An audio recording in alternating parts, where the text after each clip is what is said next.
Masih muda dan cantik, ini sosok Indah Aprianti, kades yang tak gentar hadapi preman.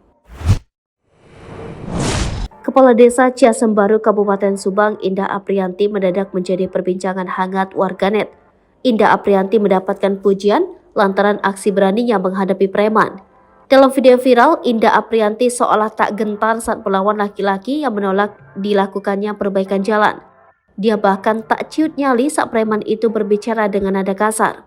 Indah merasa bahwa perbaikan jalan itu demi kepentingan publik. Video tersebut viral di berbagai media, salah satunya dibagikan oleh akun TikTok milik Indah Aprianti, Neng Kades. Miris, jalan rusak yang mau dibangun malah ditolak dan mengatasnamakan masyarakat, tertulis dalam video tersebut. Dalam video tersebut terlihat Indah Aprianti sedang beradu mulut dengan seorang pria berbaju hitam. Pria itu diduga menolak perbaikan jalan yang ada di wilayah tersebut. Ia mengatakan bahwa penolakannya itu mewakili sejumlah masyarakat yang tidak setuju dengan adanya perbaikan jalan. Sementara itu, Indah Aprianti tak gentar dan balik menantang pria itu. Indah meminta pria itu untuk mengumpulkan masyarakat yang menurutnya menolak perbaikan jalan. Kala pria itu menghindar, Indah Aprianti justru menghampirinya.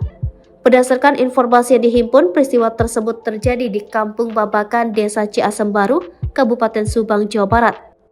Keberanian Indah Aprianti dalam melawan pria tersebut lantas menuai pujian. Lantas seperti apa sosok Indah Aprianti? Dilansir dari akun Instagram miliknya, Indah Aprianti merupakan lulusan Fakultas Hukum Universitas Indonesia Angkatan 2012.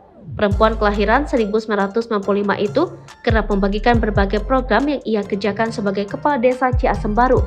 Salah satu programnya yaitu Sapa Warga. Di program tersebut, Indah Aprianti kerap mengunjungi rumah-rumah warga Desa Ciasembaru. Ia juga melakukan dialog bersama masyarakat setempat. Selain itu, ia juga aktif dalam mengikuti kegiatan Safari Ramadan. Dalam unggahan TikTok miliknya, Indah Aprianti mendatangi masjid-masjid untuk bersilaturahmi bersama masyarakat setempat. Ia juga kerap membagikan informasi mengenai program seperti dana desa, BLT, dan sebagainya.